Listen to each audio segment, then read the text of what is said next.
Nous allons donc aujourd'hui nous parler de l'équilibre acide-base qui est une composante essentielle de l'organisme et on va voir que cet équilibre est précaire et menacé en permanence. Je dois dans un premier temps faire des rappels, en particulier des rappels de chimie pour dire ce que c'est qu'un acide. Je rappelle qu'un acide, c'est un donneur d'ion H+, et une base, c'est une substance chimique qui accepte un proton. Je vous rappelle également que le pH, comme vous le savez, est sensiblement égal à l'inverse du logarithme de la concentration en ion H+. C'est donc cette concentration en ion H+, qui va donc déterminer le pH de l'organisme. Et comme il s'agit d'une équation logarithmique, vous voyez que pour des variations de pH de 7 à 8, il y a des variations extrêmement importantes correspondantes de la concentration d'ion H+. Donc une petite variation de pH correspond à de grandes variations de la concentration en ion H+.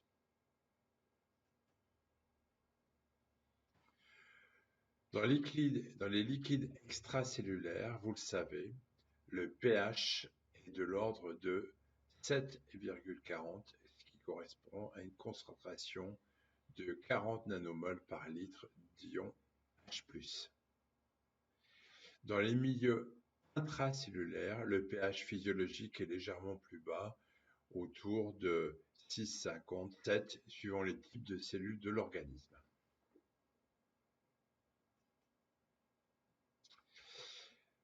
Ce pH est nécessaire à la survie puisque celle-ci n'est possible que si dans le milieu extracellulaire, le pH est compris entre 6,9 et 7,7, qui sont les limites extrêmes de survie pour l'homme.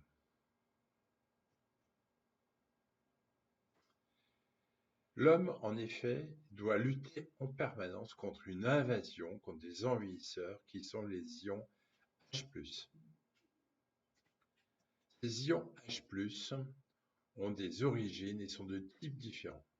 On distingue deux types d'ions H+, ceux qui font partie des acides volatiles et ceux qui font partie de ce qu'on appelle les acides fixes. Les acides volatiles résultent d'un processus d'oxydation, c'est-à-dire qui utilisent de l'oxygène et qui, de ce fait, produisent du CO2. On produit environ 1300 millimoles de CO2 par 24 heures, tandis que les acides fixes résultent soit de l'alimentation, soit de l'ensemble des métabolismes intermédiaires de l'organisme, sachant que ces acides fixes sont produits à un rythme d'environ 1 millimole par kilo et par 24 heures. Donc je rappelle les deux grands types, les acides volatiles avec utilisation de l'oxygène, production de CO2, et les acides fixes qui résultent de l'alimentation ou du métabolisme intermédiaire.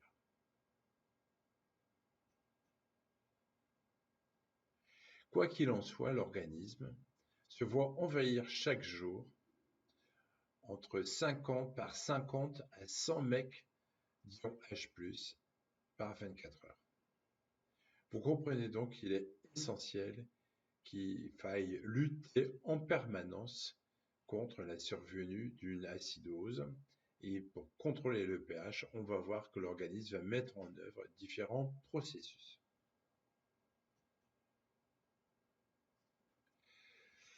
Il y a 3 étapes dans le contrôle du pH par l'organisme. Tout d'abord, l'utilisation de ce qu'on appelle les systèmes tampons, qui sont instantanés, immédiats. Dans un deuxième temps, on va voir qu'il va y avoir une adaptation de la ventilation. Et dans un troisième temps, plus tardif, plus secondaire, on va avoir une réponse rénale. Donc face à cette invasion d'ions H+, dans un premier temps, on a les systèmes tampons. C'est quoi en chimie un système tampon? En chimie, un système tampon est un système qui va permettre de limiter la variation du pH alors que la concentration en ion H+ varie de manière plus ou moins importante. Donc, ça limite la variation du pH. Ça ne supprime pas la variation du pH, ça la limite. En chimie, petit rappel, un système tampon, c'est une base conjuguée qui accepte des ions H+, c'est un acide conjugué qui donne des ions H+, aussi un ion H+, qui se combine avec une base conjuguée. Donc, soit ça accepte des ions H+, un système tampon, soit ça donne des ions H+, ou soit ça s'équilibre. Et donc, en permanence, les systèmes tampons ont des variations qui sont limitées parce qu'il y a des systèmes accepteurs et des systèmes donneurs d'ions H+. La mise en évidence a été faite il y a déjà quelques années de manière expérimentale. Et pour cela, on avait pris un chien. Comme on sait que la composition de l'organisme est faite à peu près 60% d'eau, on avait mis l'équivalent du poids de ce chien dans un seau rempli d'eau. Et dans les deux situations, on avait progressivement ajouté dans la circulation du chien ou dans le seau la même quantité d'ions H+. Et qu'est-ce que l'on a vu? On en a vu que pour le chien, malgré l'ajout d'ions d'acide chlorhydrique, le pH ne variait que de manière très très lente, alors que dans le seau d'eau, le pH diminuait de manière extrêmement rapide et extrêmement importante. Et ce système instantané qui permet de limiter la variation du pH est lié à l'existence dans l'organisme de systèmes tampons. Ces systèmes tampons se trouvent un peu partout, en intracellulaire, en extracellulaire, dans les os. Ce qui va différencier les deux, c'est essentiellement la rapidité de ces systèmes tampons et l'efficacité de ces systèmes tampons. Dans les milieux extracellulaires, les systèmes tampons sont extrêmement rapides, mais d'une efficacité limitée, alors qu'en intracellulaire, c'est des systèmes lents, mais d'efficacité beaucoup plus importante. Dans les os, c'est un petit peu entre deux.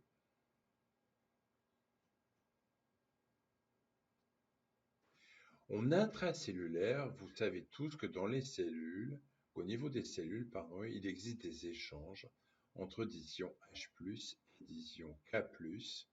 Quand on accepte les ions H+, en général, il y a rejet d'ions K+. Au niveau osseux, il s'agit d'un petit peu du même système, sauf que l'acceptation d'ions H+ par les molécules d'hydroxyapatite entraîne le relargage d'ions calcium.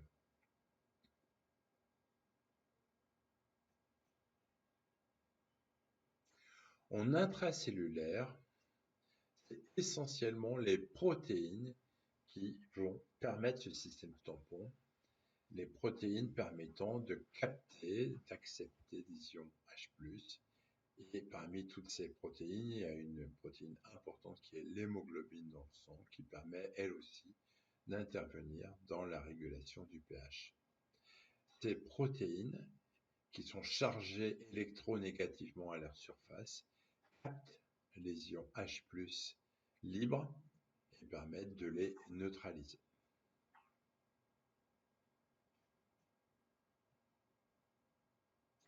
Il existe aussi des systèmes tampons avec les phosphates et les sels de phosphate qui jouent aussi un rôle non négligeable au niveau extracellulaire.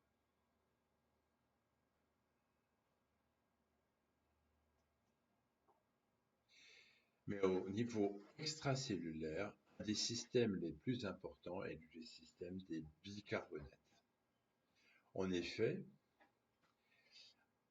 avec un ion H+, plus couplé avec un HCO3-, former des bicarbonates de manière en équilibre permanent entre les deux équations.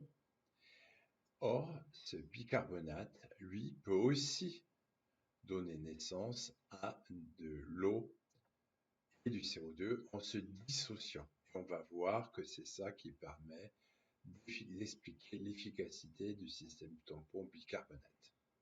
C'est donc la transformation, le passage de ces ions H+ sous forme d'eau, moyennant la production de CO2. Cette équation est possible parce que, 1, il y a un équilibre spontané, sans enzyme, de manière spontanée, entre les ions H+, le HCO3- et les ions bicarbonate, mais il existe une enzyme ubiquitaire qui est un peu partout dans l'organisme, qui est l'anhydrase carbonique. L'anhydrase carbonique, c'est elle qui va permettre le passage du bicarbonate et sa transformation, en particulier la transformation du bicarbonate en CO2 et en eau. Le CO2 pouvant secondairement être éliminé par voie pulmonaire et l'eau par voie rénale essentiellement. Donc on voit que le système tampon va donner naissance à la production le système tampon utilisant les bicarbonates va donner naissance à la production de CO2.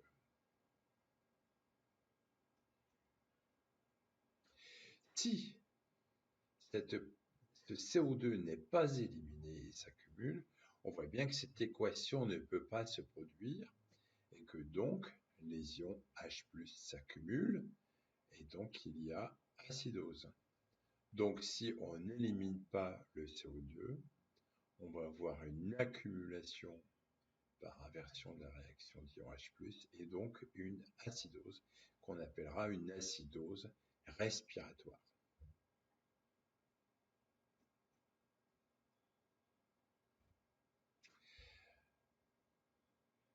Il existe une régulation à court terme de l'élimination du CO2 qui va donc intervenir dans la régulation du pH, puisque lorsqu'il y a augmentation de la concentration plasmatique des ions H+, il va y avoir stimulation des centres ventilatoires, augmentation de la ventilation minute, augmentation donc de l'élimination du CO2, et l'ensemble de l'équation va être tiré vers l'élimination de CO2, donc vers la neutralisation des ions H+, et la production d'eau.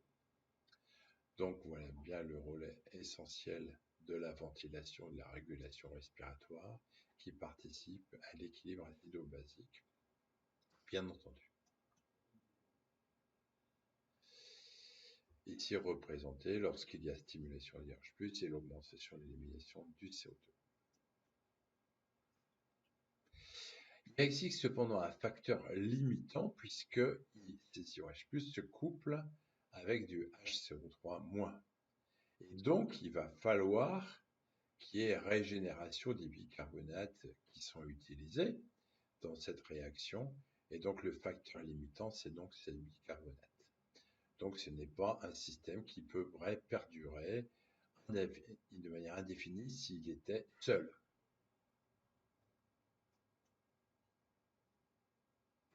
Donc, je reviens à ce que j'expliquais tout à l'heure. En cas de gêne à l'élimination du CO2, il va y avoir donc inversion de la réaction et donc augmentation de la concentration d'ion H+, et donc acidose.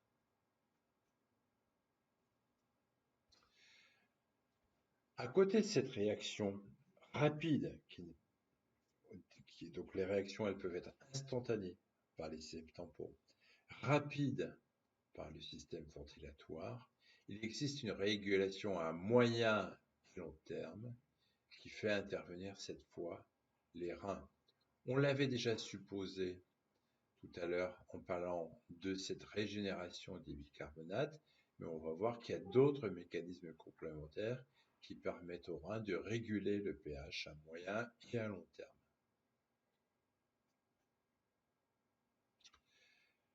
La réabsorption des bicarbonates est un élément important puisque ceux-ci sont filtrés par le glomérule et une partie très importante est réabsorbée au niveau du tube contourné proximal, une partie au niveau de l'ensemble de Henle, et puis de manière finale et adaptative, de manière plus précise, 5% est réabsorbé au niveau du tube contourné distal et du tube collecteur. Et c'est là que vous savez qu'intervient des ordres de régulation hormonale, dont on parlera lorsqu'on fera la physiologie du rein. Donc, réabsorption des bicarbonates, qui est très importante. Cette réabsorption n'est pas le seul élément qui permet de contrôler les ions H+ par le rein. La deuxième façon de contrôler ce pH, c'est d'éliminer des ions H+ sous forme d'ions ammonium. En effet, le rein est capable, à partir de la glutamine, un acide aminé, de former des ions ammonium, NH4+, qui entraînent donc un ion H+ dans les urines, dans l'élimination urinaire, et qui permettent donc de lutter contre la rétention d'ions H+.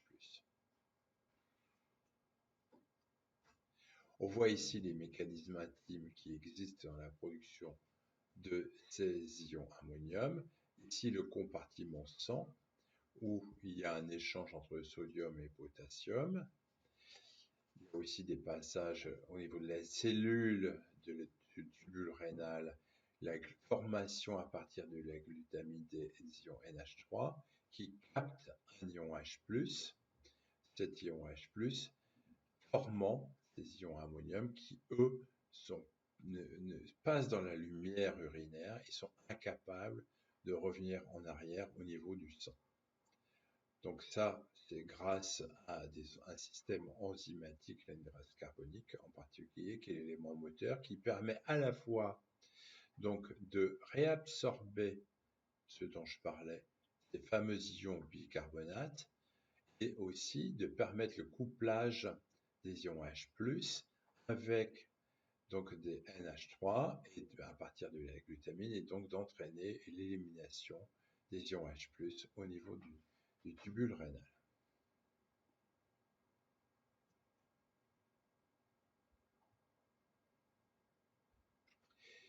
Il existe aussi donc des systèmes de régulation au niveau du tube contourné distal, en particulier avec les échanges entre les ions H+, K+, et chlore.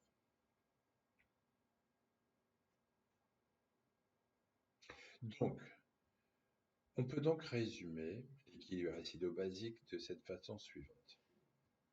Le pH est fonction d'une constante qui est 6,1 et du logarithme de la concentration au numérateur des bicarbonates sous forme de HCO3- et au numérateur sous forme de HCO3- et au dénominateur sous forme de bicarbonate. On peut simplifier cette équation de manière progressive et progressivement remplacer ce qui correspond à toutes ces valeurs, et on peut s'apercevoir qu'in fine, le pH est fonction de la concentration en bicarbonate au numérateur et de la concentration, de la pression partielle au CO2 au dénominateur. Ce qui veut dire que si les bicarbonates diminuent, le pH diminue. Si la pression partielle en CO2 augmente, le pH diminue. Et inversement, si les bicarbonates augmentent, on a donc que le CO2 ne bouge pas, on a donc une alcalose, le pH augmente. Si la PaCO2, la pression partielle de CO2 diminue et que les bicarbonates restent constantes, le pH augmente. Ça, c'est la fameuse équation d'Anderson-Hasselbalch qui a été à l'origine de la compréhension de la régulation du pH de l'organisme. Donc, pour résumer, Dans la physiologie classique de l'équilibre acide-base, nous avons un pH régulé autour de 7,40 par un système tampon, par des systèmes tampons qui sont situés un peu partout dans l'organisme, en extracellulaire, rapide et en intracellulaire, un peu plus lent, par l'intervention du poumon qui régule l'élimination du CO2 et par l'intervention du rein qui essentiellement régule le bicarbonate de l'organisme.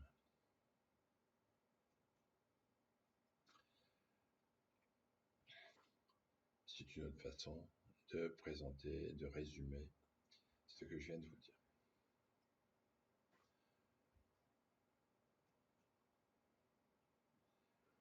Donc, si on simplifie bien, le pH résulte d'un équilibre entre la fonction du rein et de la fonction du poumon dans cette fameuse simplification de Henderson-Hasselbalch. Cette approche classique a été reconsidérée par un Canadien en 1983, c'est ce qu'on appelle l'approche de Stewart. En fait, c'est un tout petit peu plus compliqué que ce que je viens de vous expliquer, puisqu'il y a d'autres facteurs qui interviennent dans la quantité d'ions H+ libres présents dans les liquides de l'organisme. Stewart, qui est un chimiste, a fait une approche un peu plus globale. Il s'est aperçu que la quantité d'ions H+ dépendait de ce qu'on vient déjà de voir pour le rôle du poumon et du rein, mais aussi d'autres éléments, comme l'électroneutralité, c'est-à-dire l'équilibre entre tous les ions plus et tous les ions moins de l'organisme, dépendait d'une autre loi de la chimie qui est la conservation de masse, et qui dépendrait également de ce qu'on appelle la loi d'action de masse. Donc Stewart a eu le mérite de remettre un petit peu cette régulation avec les connaissances de chimie qui ont évolué dans le temps.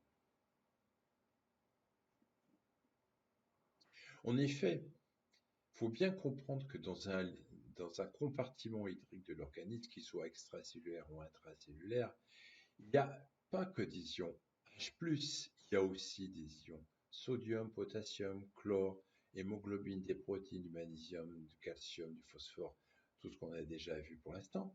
Mais il y a aussi énormément, dans un milieu liquide, d'eau en particulier, de cette fameuse molécule d'eau, H2O. Et ça est un élément important qui avait été un petit peu négligé dans l'approche précédente. En effet, une molécule d'eau dans un milieu intra- ou extracellulaire est en équilibre permanente. Elle est d'abord soit sous forme couplée H2O, mais une partie de cette eau est présente dans ce compartiment sous forme dissociée, c'est-à-dire sous forme d'ion H+, plus un ion, non pas O-, mais HO-. Et donc, il existe évidemment beaucoup d'eau sous forme non dissociée, mais une partie de l'eau existe donc sous forme dissociée et donc sous une forme avec des ions H+ libres. Si dans cette solution, on introduit un ion, mettons chlore- pour donner un exemple, donc un ion négatif, on va modifier l'équilibre antérieur.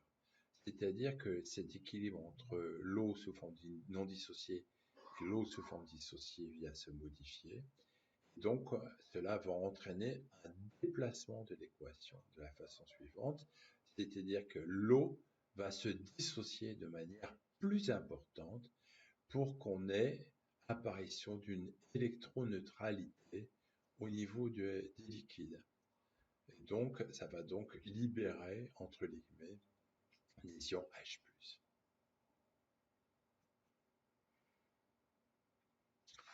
Cette approche globale est faite en réanimation en particulier par le calcul du trou anionique, c'est-à-dire que l'on va calculer la différence qu'il y a entre les anions et les cations pour pouvoir avoir une idée de ce qui se passe du fait de ces modifications de dissociation en particulier. Cette approche de Stewart est aussi intéressante car elle va vous permettre de comprendre la chose suivante. Tout d'abord, si vous regardez une poche de chlorure de sodium à 0,9%, vous vous apercevez qu'il y a autant d'ions sodium que d'ions chlore, c'est-à-dire 77 mEq quand on met 9 grammes de NaCl par litre. Mais vous voyez qu'à ce niveau-là, le pH est d'environ 5,5. Ça n'a rien à voir avec le pH de 7,40 de l'organisme. Et vous savez que dans l'organisme, il y a par exemple 140 mEq de sodium et environ 100 mEq de chlore. Il n'y a pas égalité entre le sodium et le chlore dans le plasma, par exemple. C'est une remarque extrêmement importante parce que cela a des conséquences cliniques. Il faudrait savoir, par exemple, est-ce que en 2020, il faut continuer à faire du remplissage massif avec des sérums salés isotoniques, comme cela a pu être proposé pendant un certain temps?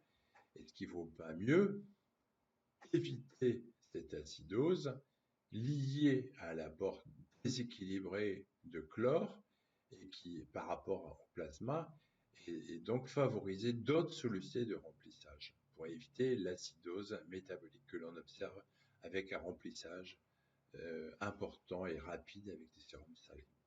Donc la première chose qui avait été proposée il y a déjà pas mal d'années, c'était de remplacer le sérum salé iso par de ringère lactate. Et actuellement, sont sortis sur le marché ce qu'on appelle des solutions balancées qui ont le gros avantage d'éviter cette acidose liée à l'apport important de chlore dans l'organisme et au niveau du secteur vasculaire en particulier. Donc, il est donc important de bien comprendre ces éléments. Et comme je le dis, il y a cela un petit peu humoristique, qu'il y a certes le pH, mais que cela est un peu plus compliqué que la concentration en ion H+. Je vous remercie de votre attention. Je vous souhaite bon courage pour la révision. Et puis je vous dis à bientôt.